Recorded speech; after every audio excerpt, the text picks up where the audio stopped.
อย่าโดน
Sultan Perak Darul Rizwan, Sultan Nazrin Muhyiddin Shah Ibni Al-Mahrum, Sultan Azlan Muhyiddin Shah Al-Mahpurlah. Ampun tuanku beribu ampun sembah patik, mohon dilampun. Patik bagi pihak majlis dengan penuh hormat dan takzimnya merafak sembah menjunjung setinggi-tinggi kasih di atas limpah perkenaan Duli Yang Maha Mulia Tunku sudi mencemar Duli berangkat ke majlis Southeast Asian Studies Symposium 2015 bertemakan The Year of Asean, Integrating Southeast Asia. Ampun tuanku, Patik mohon limpah perkenaan Duli tuanku untuk mengizinkan Patik meneruskan acara pagi ini dalam bahasa Inggeris. Ampun tuanku.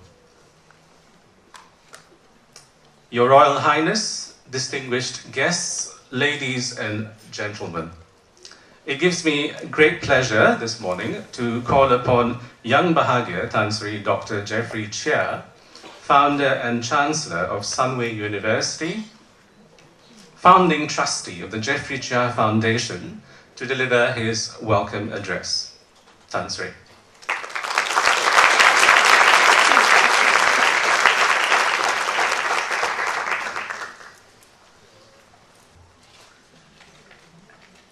His Royal Highness Sultan Dr. Nazrin Shah, Sultan of Perak Darul Rizwan, Your Excellencies, distinguished guests from around the world, ladies and gentlemen. Good morning. A very warm welcome to Sunway University for the opening of the Oxford Southeast Asia Studies Symposium. This is the first time that the University of Oxford is holding its Southeast Asian Studies Symposium outside the United Kingdom. We are therefore indeed delighted and honored to be entrusted to co-host this event here in Sunway, Malaysia, the heart of Southeast Asia. This is also the first public event that is held at these brand new facilities at Sunway University. In fact, we have just shifted in about a week or so ago, and works are still in progress. I do hope it will serve the purpose well and you like what you see. We would also like to thank the Malaysian Ministry of Education for endorsing this symposium, which is the world's largest conference on Southeast Asia. I would like to acknowledge Professor Nick Lawrence, the Pro-Vice Chancellor for Development and External Relations of the University of Oxford, for leading a strong presence from Oxford to Malaysia. Thank you, Professor.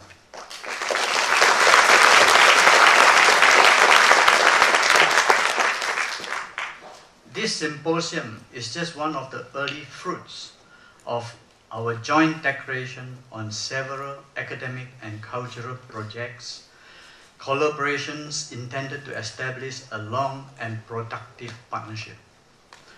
Today is a significant and meaningful occasion for me because it is a step in the right direction of my personal vision and purpose to give to society through education. Not just education, but quality and globally recognized standards of education. As some of you may be aware, I had established the Jeffrey Chia Foundation, a not-for-profit structure encompassing the Sunway Education Group of institutions, with a strong purpose to ensure quality education is available in perpetuity to our future generations.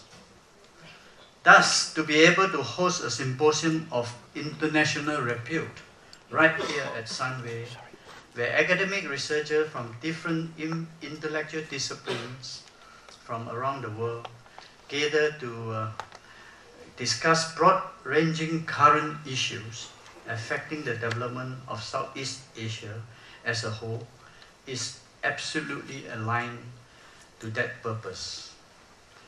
Of importance too is that the symposium will enable our local researchers to engage with eminent scholars from around the world. This is the sort of two-way exchange of scholars and researchers with world-renowned institutions of higher learning that I hope to see more of here at Sunway to develop a vibrant and thriving education hub of excellence. Ladies and gentlemen, this Oxford Symposium is part of a week-long celebration of learning and sharing, coordinated by the Jeffrey Chia Institute on Southeast Asia, or JCI in short, Sunway University, and Project Southeast Asia of Oxford University. It started on the 17th of March with a day-long workshop for university administrators on ideas to upgrade the quality of our institution of higher learning and the possible avenues to make this institution financially independent and resilient. Amongst its distinguished speakers were Professor Dwight Perkins of Harvard University, Professor Hai Wang of Beijing University, Professor Feng Ta Xuan of University of Macau, and Professor Gao Jasmond, the former Vice Chancellor of University Malaya. Let's thank them for sharing with us their wisdom.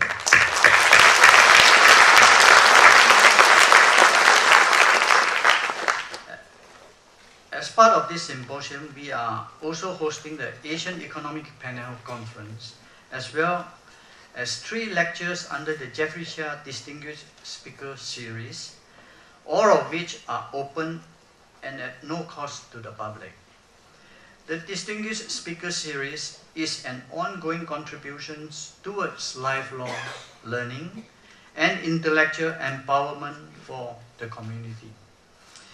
You will hear from Professor Nick Rollins from Oxford University, Professor Barry Eigenkrim from the University of California, Berkeley, and Professor Jeffrey Sachs of Columbia University. Let me say a few words to introduce the Jeffrey Chia Institute, JCI in short, which coordinated this week-long celebration of learning and sharing, and the co-host of the Oxford Symposium. JCI is Malaysia's first private university-based think tank, which was established to broaden educational mission of the Jeffrey Chia Foundation, the largest social enterprise for education in Malaysia. For your information, to date, we have given out 165 million worth of scholarship to more than 20,000 deserving students. And I have always said I aspire to inspire before I expire. And hopefully before I expire, we would have given out 1 billion ringgit in scholarship.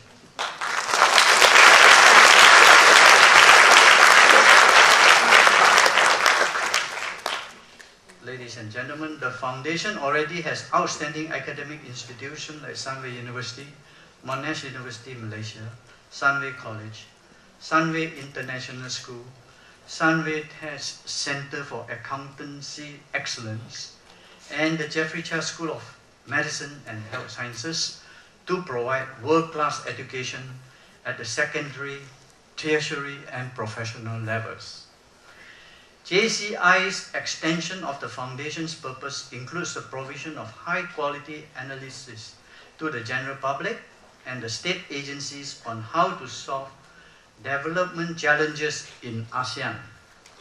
This is timely and relevant because Malaysia is on the move to a growth path that is knowledge-driven and must do more than improving its national hardware by expanding the technological base. Malaysia must also upgrade its national software by increasing its capacity to plan, design, and implement better public policies. Improving the national software means the establishment of high-ranking think tanks like JCI that could help play a transformative role to enable us to realize our Vision 2020. Ladies and gentlemen, as many of Malaysia's most complicated problems are not unique to Malaysia. JCI therefore has entered into research collaboration with the Asia Center at Harvard University, which is led by Professor Arthur Kleinman, who is here with us today. Together with the Project Southeast Asia at Oxford University and the Earth Institute of Columbia University, which is led by Professor Jeffrey Sack, to analyze and to recommend solutions for the common challenges our countries face in strengthening economic dynamism, enhancing social inclusiveness, and improve administrative effectiveness. I would like to add that JCI is one of the 4 governing members of the Asian Economic Panel, AEP, which has an invited membership of 85 influential economists who work on Asia. This is a significant stride for a relatively new think tank. The Asian Economic Panel will meet here in Sunway University on 23rd and 24th March after the conclusion of the Oxford Symposium. 40 members will discuss 10 papers, and each focusing on an important economic problem faced by Asian economies. Ladies and gentlemen, we are here for an intellectual feast. We have much to learn from the global thought leaders who are here with us today and the next few days. And I am certainly looking forward to listening to the opening lectures by His Royal Highness Sultan Dr. Nasrin Shah and Professor Wang Kangwu later. Thank you all of you for coming to Sunway University to support our celebration of learning and sharing at our Oxford Symposium on Southeast Asian Study. And on behalf of Sunway, allow me to convey my humble attitude to His Royal Highness Sultan Dr. Nasrin Shah, the Sultan of Perak, for his gracious presence at this symposium.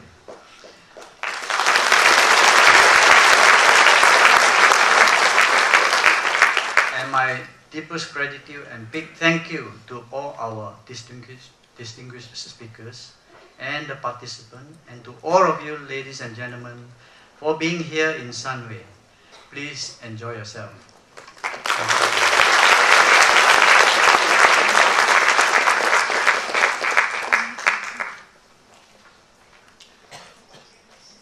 Thank you very much, Tan Sri.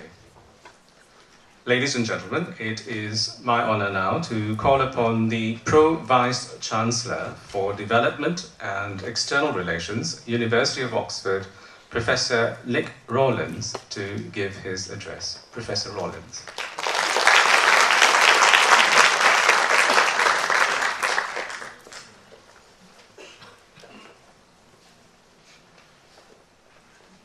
I was also told to be brief. And I'm always obedient. Well, almost always obedient. For once, I really don't want to say a great deal, partly because I'm going to catch you all later on, I hope, or some of you, to make you shudder at thoughts of pain and fear and phantoms, which is my talk this evening. But I would like to start by welcoming you here, Your Royal Highness, generous hosts, distinguished colleagues, the media.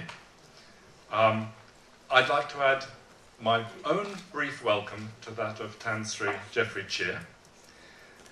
It's the first time, as he says, that this symposium has moved outside Oxford, and I see that as being both a practical act, but also very importantly a symbolic act. And I think the symbolism matters a great deal to us in Oxford as well, I hope, as mattering to you. Oxford has a very great interest in Southeast Asia. It's perhaps best known through its work in medicine and global health, where we have the better part of 1,500 people working on global health outside Oxford, much of it in Southeast Asia, much of it concerned with drug-resistant malaria. in which I think one could say we are one of the very significant groups studying how it happens and where it comes from. I also have a very considerable interest in the region, although most of my time has been spent over the border in Myanmar, where I've been working for some time now at the request of Aung San Suu Kyi to try to help restore the University of Yangon to something like its extraordinary status that it held in the first half of the 20th century. This is only my second time in Kuala Lumpur. The first I can tell you was one glorious day on December the 17th last year, when I whizzed in, met Tan Sri Jeffrey, a number of the rest of you, and whizzed out again. But you can see it whetted my appetite. I'm back, and a lot of that is simply because of what it feels like being here. I mean,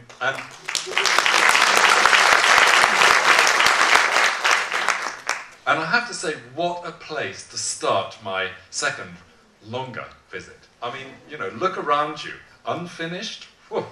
Well, what's it going to be like when it's finished is all I can say. It's a fantastic place, and it's a great privilege to be able to represent the University of Oxford here in this groundbreaking symposium. I always think it's rather wonderful when you're in a place where the new speaks so clearly to the old. And I think that that's a very important thing for an ancient university like mine. How do you keep a university at the forefront over many, many years, indeed, I'd like to suggest over centuries? And I think that ultimately the answer is that great universities are always renewing themselves. But what you have to do when you renew yourself is you have to renew yourself without losing your soul. And that's a very important feature, I think, of long-term success. I commend it to you all. Your next 500 years needs to be conducted in this spirit. This symposium is, in my view, part of that renewal process for Oxford. Input from places that bring perspectives, thoughts, practices that we haven't ourselves been exposed to so much. That's how we keep ourselves where I hope we want to be. So I would just like to say thank you all so much for having me and the Oxford team here. It's wonderful to see Project Southeast Asia bringing this together. I think the biggest ever, as well as the first in this location. And so far as Oxford University is concerned, may I welcome you all to this joint venture. Thank you.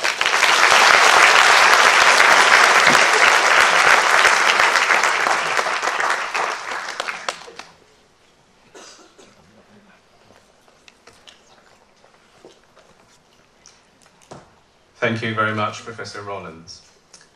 Ladies and gentlemen, we are indeed truly extremely honored to have our royal guest, His Royal Highness Sultan Nazrin Muhyiddin Shah, the Sultan of Perak Darul Rizwan, grace our event today. It is therefore with great humility we invite His Royal Highness to deliver the royal keynote address. Your Royal Highness, please.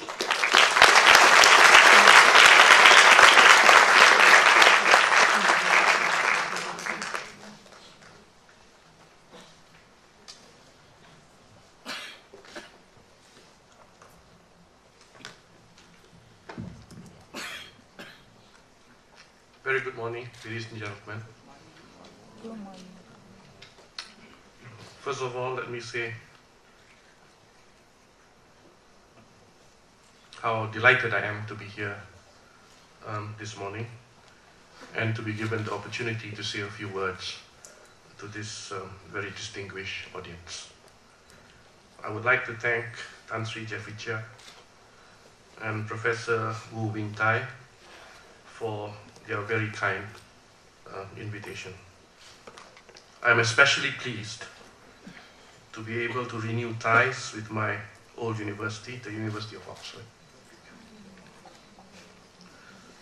I also want to take a moment to acknowledge the presence of and to welcome Professor Dwight Perkins, who was my teacher and advisor at Harvard.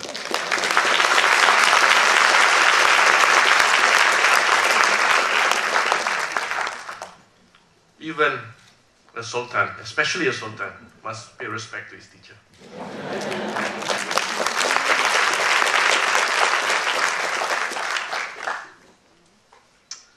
As I mentioned in a speech some years ago, I was and still remain a staunch ASEANist. I believe ASEAN has been an immense boon to the countries and peoples of Southeast Asia. What ASEAN and its members have achieved in the last 48 years has been nothing short of remarkable.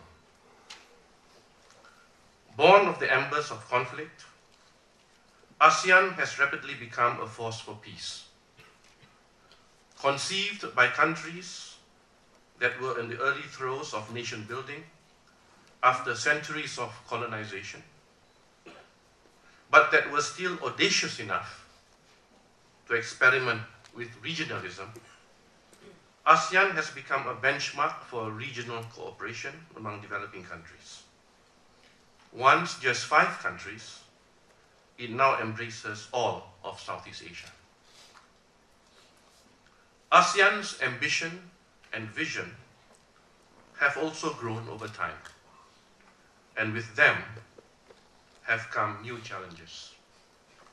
From a narrow but necessary focus upon reducing enmity and restoring trust amongst neighbors following confrontasi, it has over the decades widened its security scope, initiated region-wide economic cooperation, and embarked on closer social and cultural engagement.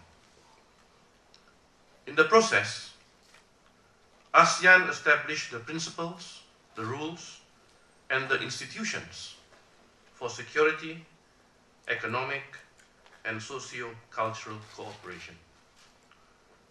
From crafting formal statements, such as the ASEAN Declaration, it moved to treaties, such as the Treaty of Amity and Cooperation, and agreements, such as the ASEAN Free Trade Area. It now has the ASEAN Charter, and it is into regional community building in earnest. Long before the West discovered such a thing as non-traditional security to complement traditional security, ASEAN adopted an all-embracing notion of comprehensive security that has guided its approach to managing security. Perhaps there is no better testimony to the esteem in which ASEAN is held and the credibility that it has gained than the fact that the most powerful nations of the world have deemed it useful to participate in the wider Asia-Pacific processes that ASEAN has initiated. It is no mean feat for a grouping of largely developing countries to be able to successfully establish and anchor the 27-member ASEAN Regional Forum and the 18-member East Asia Summit that includes countries like the United States, China, Russia, and Japan. No less than 18 out of region countries that have become signatories of ASEAN's Treaty of Amity and Cooperation. No other regional grouping in any other part of the world has been able to accomplish anything similar. It is easy to understand then why I am a committed ASEANist. But like any other regional grouping, indeed any coalition of nations, ASEAN has never been without challenges. Some of these challenges have come from within, others from without. At each stage of its development, with each change in its external environment, the challenges posed to ASEAN have taken new forms and assumed new dimensions. I am not sure whether the challenges it faces today can be considered the most demanding. Certainly, ASEAN's founding years were some of the most difficult. Then, ASEAN faced the challenge of the Cambodian conflict and the Vietnamese invasion and occupation of Cambodia that also drew in the major external powers. The expansion of ASEAN brought with it new challenges of managing even greater diversity of cultures, political ideologies, and economic models that persist to this day. Fostering harmony of vision, unity of purpose, and synchronization of action amidst such diversity is a skill sometimes taken too much for granted. The financial crisis of 1997-98 and the attendant social and political repercussions in some Southeast Asian countries strained ASEAN capacity and credibility greatly.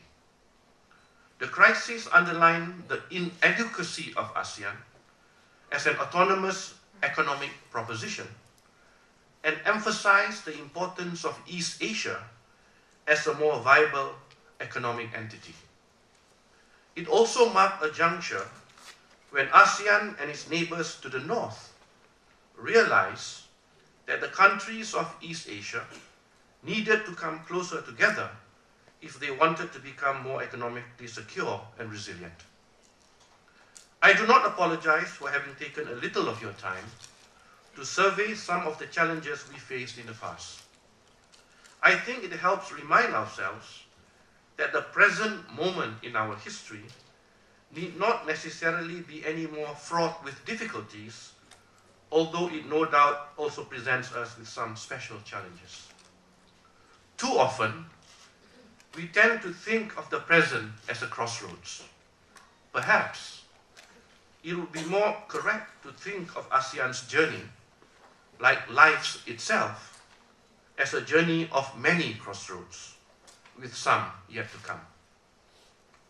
So what are the challenges facing ASEAN today as it strives towards greater integration? Several apparently serious shortcomings of ASEAN are often cited. In this view, ASEAN is too slow and ponderous. It is a talk shop. It tends to skirt problems and sweep things under the carpet. It suffers from a paucity of institutions. It is long on rhetoric and short on performance. The need for consensus in decision-making reduces ASEAN to the lowest common denominator. The less developed members are a drag on the organization. The older members do not care enough about helping the others catch up in terms of development. It is also not integrating fast enough, and it is not responding to new challenges quickly enough. Member countries' obsession with national sovereignty and non-interference make ASEAN an anachronism in the borderless world of the 21st century. The Secretary General is not adequately empowered, and the Secretariat is not furnished with sufficient resources. The organization is not people-oriented enough, but remains the province of policy elites. ASEAN is dragging its feet on human rights. The litany of criticisms and complaints of ASEAN goes on. There could be substance in some of the criticisms and the associated challenges. But I also think they tend to be exaggerated, unfair, and misinformed at times. ASEAN is a favorite punching bag in some quarters. It bears noting too that the source of the problems to the extent that they exist, is often with the member states rather than the organization itself.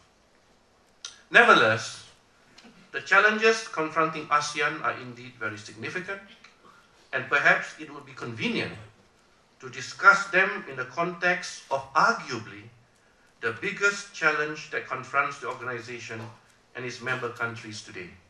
That is, the successful realization of the ASEAN community.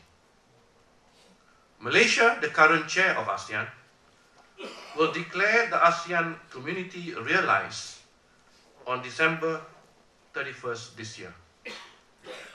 It will be a historic day that will no doubt be celebrated in all ASEAN capitals. ASEAN governments are only too aware the clock is ticking. With less than 10 months to go, there is a need for quick progress. My own view is that creating a community in an environment like ASEAN's, which has no homogeneity of political systems, unlike the European Union, which lacks the supranational constitution and authority of the EU structure, and which starts from a lower base of economic development and sophistication, will take an appreciably longer time. Engineering social change, transforming values and attitudes, and instituting political reform will be particularly slow processes. The momentous political change in Myanmar marks a significant step forward in the accomplishment of the political agenda of the ASEAN community. Until recently, perhaps the most closed society in the region, Myanmar has leapfrogged over several other countries with respect to enjoyment of political freedoms. There has been some progress too in resolving territorial disputes to enhance security in the region. The cases of Sipadan, Ligitan, and Pulau Batu Putih or Petra Blanca are especially noteworthy because they were referred to international arbitration and are examples that others can follow when direct negotiations prove fruitless. But territorial disputes among neighbors on land as well as sea remain in other areas, and peaceful resolution is still very much work in progress and likely to be slow. The most complicated territorial disputes are the overlapping claims between the 4 ASEAN states of Malaysia, Brunei, the Philippines, and Vietnam, not to mention China and Chinese Taipei. The best that can be hoped for in the near term is faithful adherence by all parties to the provisions of the Declaration on the Conduct of Parties in the South China Sea to avert and contain incidents in the area while negotiations for a more binding code of conduct are pursued. ASEAN member states are already largely at peace with each other. Nevertheless, ethnic and religious divisions and centrifugal forces at the periphery continue to pose problems for social cohesion and durable security in several countries. Each ASEAN country, and especially those that are grappling with insurgencies, armed resistance, and civil unrest, may want to do more to explore peaceful avenues for conflict resolution.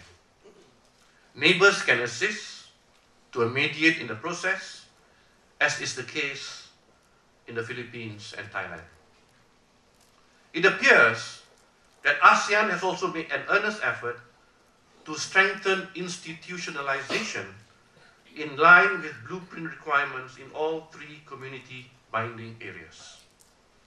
This has partly been in response to criticism that ASEAN is institution averse. Progress, though, has been patchy. The establishment of the Committee of Permanent Representatives to ASEAN and the ministerial level councils for the 3 pillars of the ASEAN community have been important measures. These have been complemented by the establishment of various bodies to promote sectoral and inter-sectoral engagement involving not only government agencies, but the private sector and civil society organizations as well. ASEAN has given particular priority to strengthening the economic pillar of the ASEAN community because it is perceived as critical to the ability of the ASEAN economies to compete in a globalized world, and especially with an economically resurgent China. Free trade in goods was in fact accomplished as early as 2010. The focus now is on accelerating the pace of accomplishing the services, investment, capital and skilled labor targets, and on bringing down non-tariff barriers. The last especially is proving rather stubborn. ASEAN has also made significant efforts to implement the blueprint for the socio-cultural pillar of the ASEAN community. The sheer magnitude and comprehensiveness of the agenda is laudable. Its ambitious scale, however, also contributes to the difficulty of achieving targets. The enormity of the task of elevating the human development of millions of disadvantaged groups and fostering a united and people-centered ASEAN with a shared sense of common identity is sometimes not fully appreciated. Whereas the notion of Europe has been around for centuries, that of Southeast Asia only emerged during the Second World War, and then only as reference to a theater of war. I will not be surprised, therefore, if forging a common identity, which is an explicit aim of ASEAN's socio-cultural blueprint, is a process that will engage us a while longer. One might then well ask, will ASEAN be deluding itself when it declares that the ASEAN community is in place come December 31st this year? I think, though, a more germane and useful question would be that given the very substantial challenges inherent in the environment that is Southeast Asia, did ASEAN acquit itself satisfactorily? It was a wise Voltaire who once cautioned us against making the perfect the enemy of the good. Allow me to share with you a few thoughts on managing some of the critical challenges confronting ASEAN as we move forward. I believe ASEAN is absolutely essential for the peace and prosperity of the peoples and nations of Southeast Asia. A Southeast Asia without an ASEAN will not be a very pleasant place. But I am equally sure that our well-being and our destinies will be determined first and foremost by national endeavor rather than by ASEAN. This is because ASEAN is not a supranational entity like the EU, to which a large measure of sovereign authority has been ceded. ASEAN may formulate common goals and programs to guide implementation by member countries, but development in the member states will be driven essentially by national effort and national programs. The nation is, therefore, also the fundamental and most important building block of the ASEAN community. This said, I also believe that as the ASEAN community takes firmer root, as our economies become more integrated, and as we cultivate a stronger we feeling, the authority for some decision-making may be usefully transferred to ASEAN bodies. ASEAN should also relax the requirement for consensus in decision-making in steadily more areas as trust and confidence in each other grows. Such flexibility will free ASEAN from lowest common denominator constraints, make for a more dynamic ASEAN, and facilitate more nimble responses to emerging needs and challenges in the greater interest of the majority. However, I do not foresee ASEAN transforming itself into an EU-style supranational entity anytime soon, and given Europe's current problems, nor do I think it a necessarily good idea.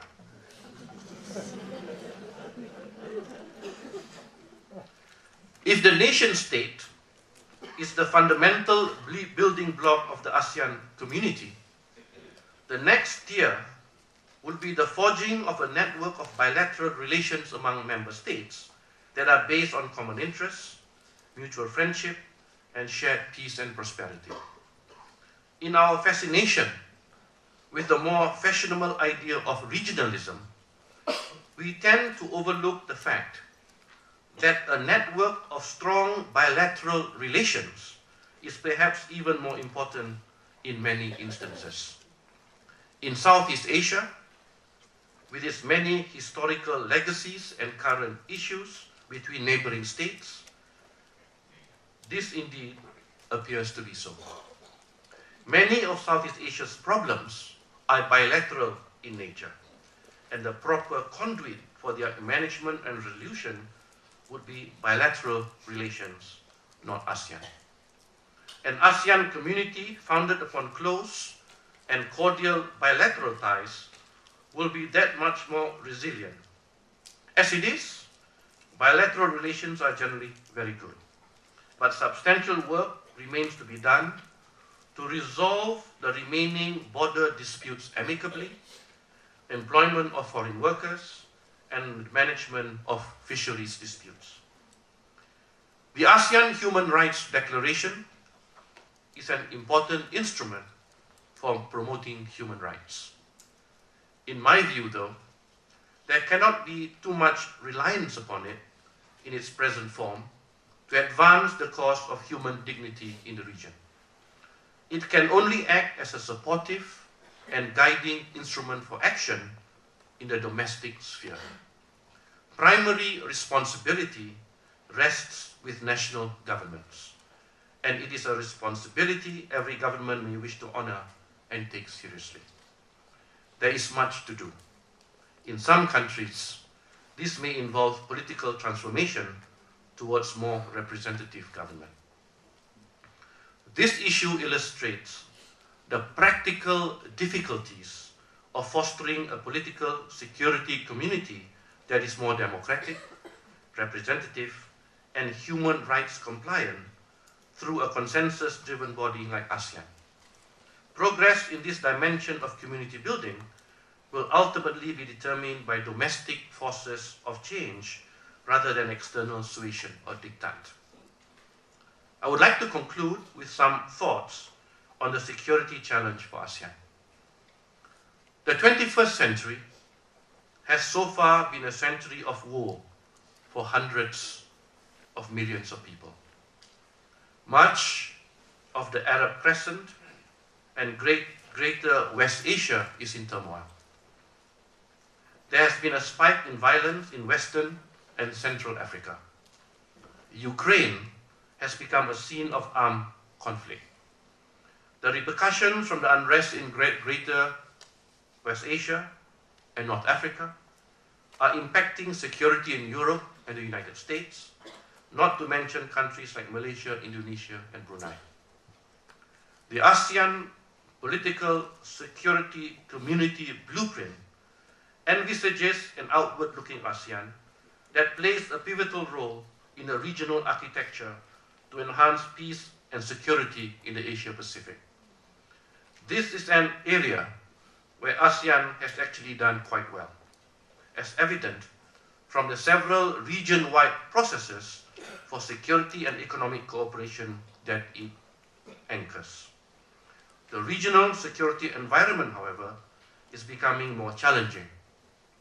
Major power rivalry is being rekindled after it subsided following the end of the Cold War. The immediate cause is the economic resurgence of China amidst the historic shift in geoeconomic and geopolitical power that is now taking place. China's rising strategic profile as a result of its growing economic weight and increasing military expenditure is making some reigning powers and other neighboring countries nervous. Steps are being taken to counterbalance China's resurgence through various measures, such as reinforcing political, economic, and military presence. Territorial disputes in the East and South China Sea are further aggravating rivalries and drawing in the involvement of outside powers. It is thus perhaps time that ASEAN become more proactive in preventing further escalation of rivalries and deterioration of the situation. ASEAN cannot act alone. It needs the support of other stakeholders to temper the situation. But ASEAN has some unique qualities and assets that can stand it in good stead in this initiative. It is a moderate force for peace. ASEAN is non-threatening. It has various bilateral and regional platforms, including the ASEAN Regional Forum, at its disposal. It can engage in quiet diplomacy, and it can complement this with supporting non-government forums for informal and candid dialogue to clarify issues, reduce suspicion, and build confidence. The region will benefit immensely from such a concerted diplomatic initiative. As we continue our efforts to forge an ASEAN community, I would call on member countries to double their investments in establishing world-class centers on Southeast Asian studies in the region. It is an oddity and an anomaly that the best research centers on Southeast Asia are in the United States, Europe, and Australia. Students from Southeast Asia who wish to study their own region have to make the journey to Canberra, London, Ithaca, Berkeley, New Haven, Heidelberg, Leiden, and perhaps I should mention Oxford. I congratulate Tan Sri Jeffrey Chia, the son of Perak,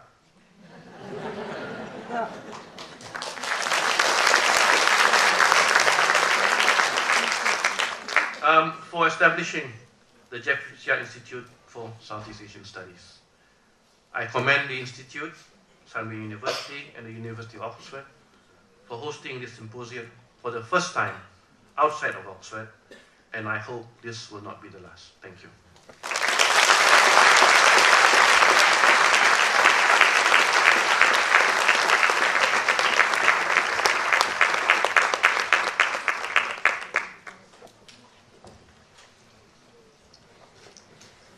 Thank you, Your Royal Highness. Ladies and gentlemen, we now come to the official opening of the Southeast Asian Studies Symposium 2015. Now, you may notice on stage there is a gong. This is not to signal lunch, but perhaps very symbolic of the theme, a gong is very much a feature of Asian culture. It figures very prominently in gamelan music, if you're familiar with that. And like ASEAN, the gong is made up of an amalgam of materials. If it's made right, it sounds beautiful. So, without further ado, may I call upon Tan Sri Dr. Jeffrey Chia and Professor Rollins to escort His Royal Highness to strike the gong. And let us hope it resonates beautifully.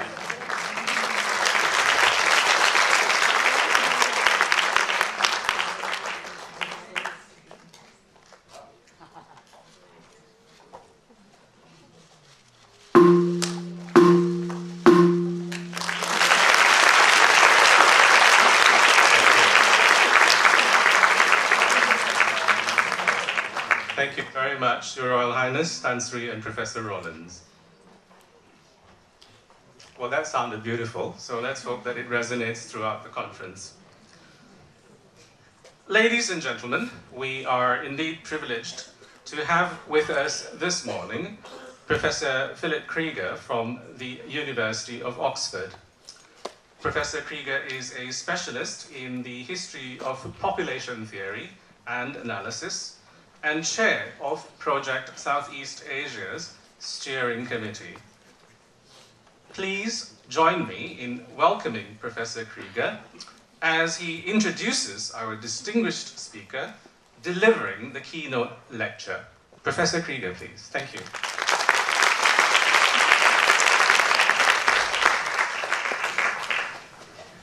It is my honor and pleasure to introduce Professor Wang Gong Wu. Many of you will know his work, and I have to ask Professor Behrens because we need to keep the schedule, and then I can only name a very few of his many accomplishments. It is appropriate, as we are in KL, to remark that his teaching career began here at the University of Malaya. For most of his career, he has been a professor of Far East Asian history at the Australian National University. Officially, he is now emeritus. Well, one of his many books, one which is in fact on the recent commitment of the Chinese government to reform, appeared last year. If you look at the program, you'll find that in fact he's been very active over his ostensible retirement. I find that he is the chairman of 3 major intellectual and scientific organizations in Singapore, and amongst his many awards include being a commander of the British Empire, the CBE, being awarded the International Academic Prize in the Fukuoka Asian Cultural Prizes, and being former president of the Australian Academy of Humanities. Without more ado, Professor Wang.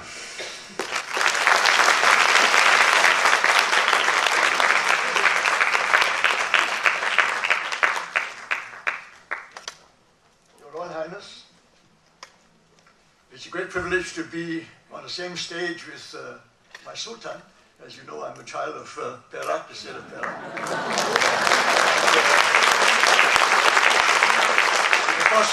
Of course, that also puts tremendous pressure on me.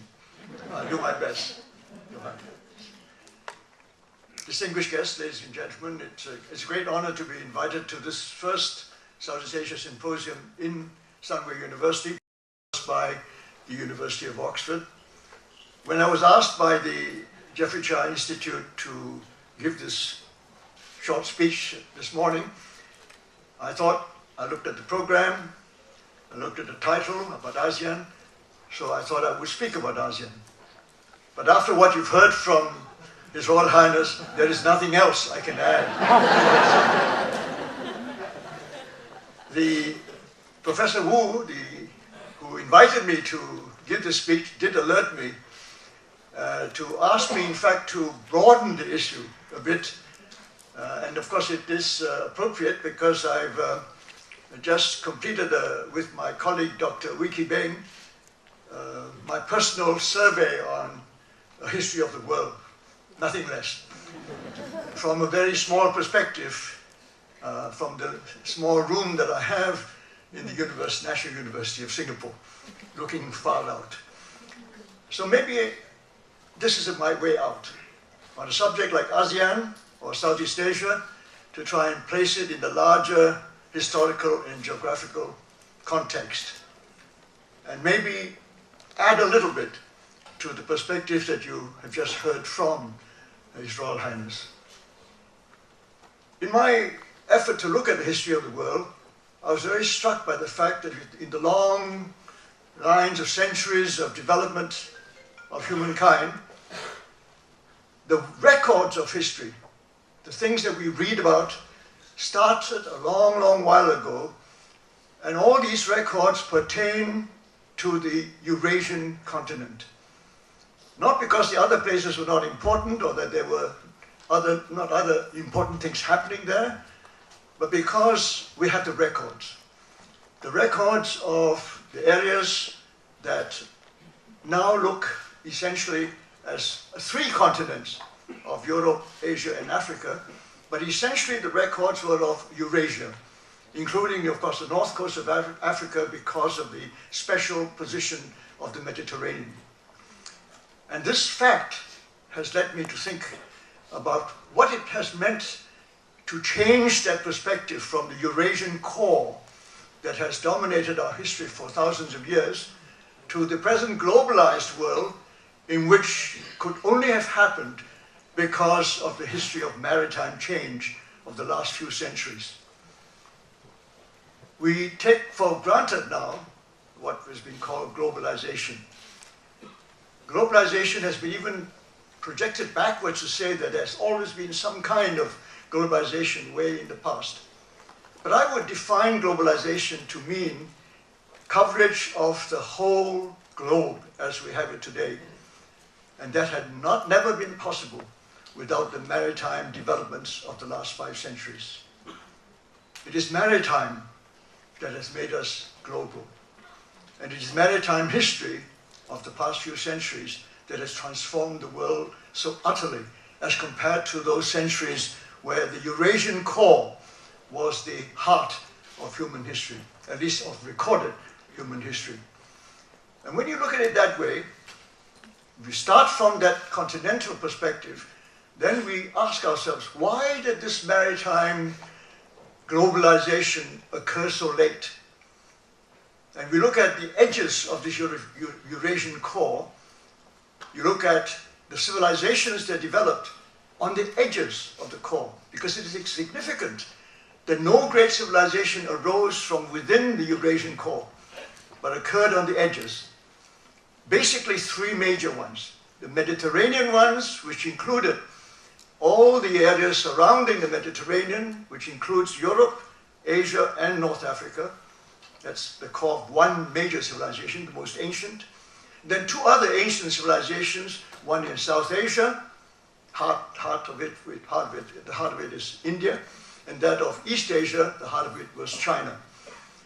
And these were the 3 great civilizations that emerged, that provided us with the recorded history that we have. But the Eurasian core, nevertheless, determined the history of humankind for millennia. And it did so by being, as it were, the area through which these edges communicated with each other from time to time. And it did so because they had the tremendous dynamism and power of the steppe-lands, the grasslands, the open spaces of Central Asia, Eurasia generally, the Eurasian core, to impact on those 3 civilizations on the edges of the Eurasian core. And once you look at it that way, you can see that the continental power, the continental force of this Eurasian core also helped to shape the civilizations that developed on the 3 edges of that core. And when you take that into account, when we ask ourselves, why was this continental core so important that it actually prevented the early development of the maritime developments that we have now seen as being the transformative factor in our global history of the last few centuries? Why did it take so long, one may ask? And then you recognize what it was.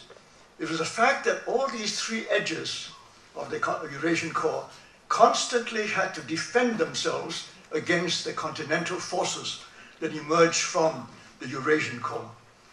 That defensive attitude of all these 3 civilizations determined a lot of their history, and in fact inhibited them, each of them, from developing the kind of maritime force that could bring about the globalization that we see today. And when you look at the whole history of it, this is exactly right. Continuously, the Mediterranean was always being threatened by forces coming from the continent. South Asia was always threatened. In fact, the only enemies that the Indian subcontinent had ever had in their history has always come through the Khyber Pass from the Eurasian core. And similarly with China, again and again, China was conquered by forces coming from the Eurasian core. So that almost all of Chinese history was determined by the necessity to defend itself from that continental threat that was almost, you might say, persistent and consistent throughout its history. And that determined the history for all those centuries. So what released the energy for the maritime power that we talk of today was really a very interesting transformation that happened in the 15th century. It happened on two sides. On the Eurasian core side was the fact that one major edge of civilization, the Mediterranean world, was cut off from the other two centers of South Asia and East Asia. And the people who were restless and dynamic in that western edge could not trade directly with the other two. And the commercial demands of the time were such, the profits available, the tremendous power that was emanating from the Eurasian core made it impossible for this real linkage in the Eurasian continent to occur. And in the context of that, the Mediterranean civilizations looked to the sea. And it is very interesting, no accident, Professor Yoon referred to it this morning, that it began with Portugal, on the outside of the Mediterranean, on the edge, as it real edge of the edge. And with nowhere else to go, they turned to the sea. And the inventive Portuguese, led by the Prince Henry the Navigator, explored all the areas south of the Atlantic along the coast of Africa. And ultimately this was to lead to all the various expeditions, whether from England, the Vikings, the British, or that later on the Spanish and the Italians, someone like Columbus, to seek to go across the Atlantic in search of the road to India and China. No accident that when he turned up in the Americas, he called it the Indies. And ever since then, we've been calling those indigenous people there Indians, Amerindians, which is really a curious fluke of history that they should be so named. But it's not a fluke, because it is really the consequence of the fact that the people in this western edge of the Eurasian core wanted to be in touch with the people on the other edges of the Eurasian core, and sought the road to China, the road to India was westwards across the Atlantic. And so remarkably, within just a few decades, across the Atlantic, across the Pacific, and the Portuguese rounded the Cape of Good Hope into the Indian Ocean, and suddenly 2 extra oceans have been joined to the Atlantic. And we have a 3-ocean globalized maritime world which we live in today. That's not an accident. It was a product of a particular phase in history. But now we look at it today. I come back to Southeast Asia now. Southeast Asia and ASEAN, why we are so interested in it today. ASEAN was always on the way between different peoples. Between the western part of Asia to the eastern part of Asia, all traffic had to pass through Southeast Asia. We know that. But it was never the center of that activity. The centers were elsewhere. But nevertheless, the fact that it was the major transportation highway of that trade gave it an early significance. But what image did it have of itself? Today we take for granted there's such a thing as Southeast Asia. And of course the extension today, the hope that we will have also ASEAN, something even more potent and powerful and meaningful than just a geographical term, Southeast Asia. The self-image of themselves, you look at the history of our area, the Malay peoples in the archipelago have the phrase Nusantara. That was the image of themselves. But they referred basically to the island world. On the continent, there was no common term that I can find. And I don't think they shared anything in common. There were basically 3 groups of people who were involved in this. The Mon Khmers, who were the more indigenous than others, who varied all the way from Vietnam to Cambodia to Myanmar, southern Myanmar. And then what happened afterwards, throughout the history, was a continental pressure. In other words, they too experienced something that East and South Asia experienced. The forces from the continent that pressed upon them over time. And what we do know is what happened was, on the one hand, the Dai Shan peoples came southwards, putting pressure on the Mon Khmers. The Chinese pressed on the eastern side, onto the borders of Vietnam, again Vietnamese, Indonesian, they had a Hartemon Khmer-speaking base. And on the other side, the Tibeto-Burman peoples came down the other three rivers. We can say there were three basic river systems that provided this pressure from the north. It was a different kind of pressure, not the nomadic horsemen across the steppe-lands, but down the rivers, the major rivers into the rest of the continent. And the interesting example of what this meant to the Nusantara people was look at two examples. One is to look at the Chams. They actually belonged to that Malay Nusantara people, but they were on the mainland in what is now central and southern Vietnam. They were on the mainland, and this was not possible for them to maintain.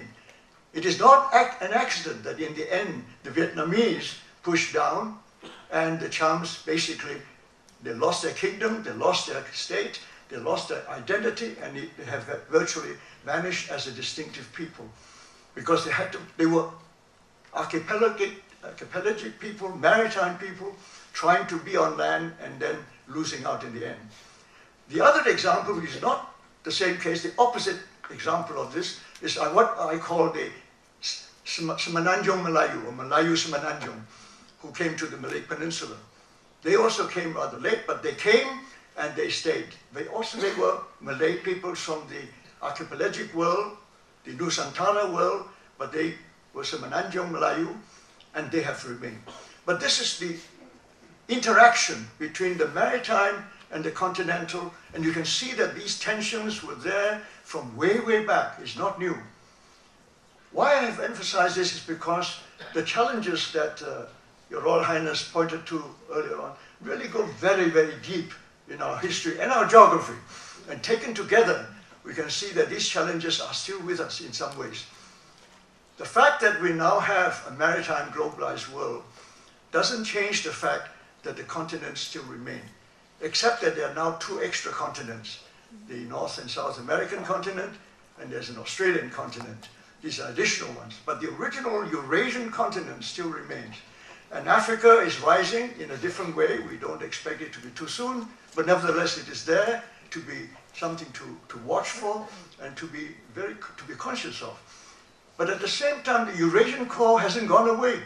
The Eurasian core is still there. And the pressure of the Eurasian continental core on the maritime challenge that has, in a way, overshadowed it over the last few centuries, that challenge still remains. And I think it is relevant to us to keep that in mind, because when we talk today of the rise of China and the rise of India, we're talking of two powers that were continually threatened by overland continental forces for centuries and centuries, are now both looking to the sea. This is new. We've heard of the Admiral Cheng Ho and his voyages and all that, but we all know that that was a bit of an aberration. It did not fit the basic course of Chinese history, and it was abandoned and basically forgotten. And now we are seeing an awareness of the seas. Why? Because these continental powers recognize that the globalization that has taken place, that is maritime, expects them to respond. They have to respond if they want to be part of that globalized world. So insofar as we invite the continental powers, civilizations dominated by the continent before, to join the rest of the world, which is maritime and global, they have to respond in the same way. To get onto the sea, to take an intense interest in the sea, and participate in the sea. That gives a special position to Southeast Asia. Let me conclude on that. It gives a special position to Southeast Asia because Southeast Asia is the only region in the world that I know of in which is both continental and Nusantara and archipelagic maritime. And that balance is an additional challenge to why your nation states that constitute ASEAN today have some special problems. It has the continental fact of three major roots, as it were, of the peoples I mentioned earlier on, and then the maritime Nusantara world, which can be linked up more easily with the rest of the globalized maritime world. And so what we look at today, when we talk about, raise the issue of the centrality of ASEAN, one has to bear this in mind.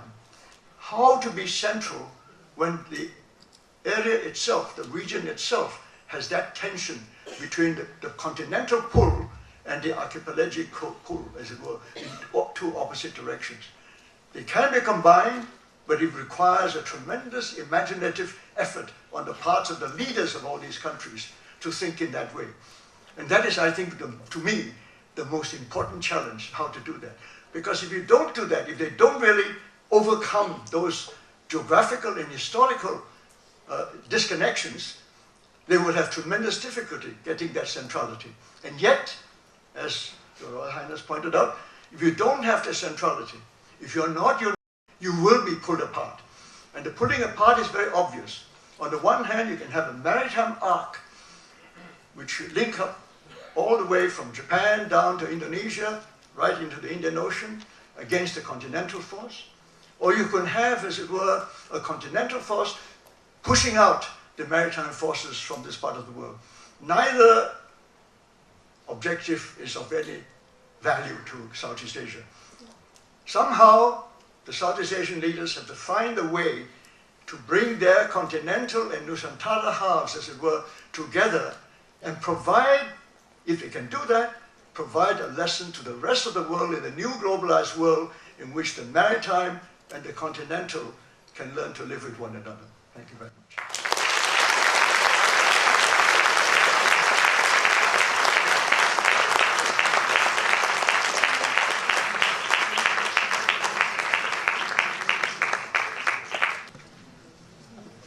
Okay, ladies and gentlemen, thank you very much. And thank you, Professor Wang. So much of history is about storytelling, and I think everyone felt shortchanged.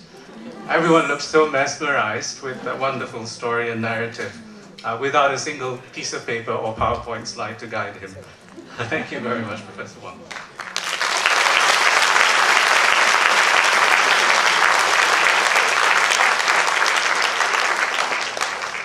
Thank you very much as well to Professor Philip Krieger.